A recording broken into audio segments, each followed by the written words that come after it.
মানুষকে চেনা কিন্তু সহজ নয়। মানুষ শত ক্রোশ দূরে থেকেও পাশে থাকে, আবার হাতে হাত রেখেও বিশ্বাস ভাঙে। মানুষ গভীর ভালোবাসাও গোপন রাখে, আবার প্রতারণার ইচ্ছা নিয়েও অকপটে বলে দেয় ভালোবাসি। মানুষ থাকবো বলেও হারিয়ে যায়, চলে যাচ্ছি বলে বারবার পিছু ফিরে তাকায়। কেউ আলোর পাশাপাশি অন্ধকারেও পাশে থাকে, কেউ আবার ভালো থাকা কেড়ে নিয়ে লিখে দেয় ভালো থেকো।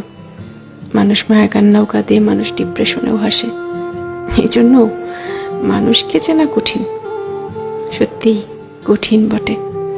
মানুষে মানুষে তফাৎ, ভেতরে বাহিরে তফাৎ, কথা কাজে তফাৎ, তফাৎ মন কিংবা মনুষ্যত্বে।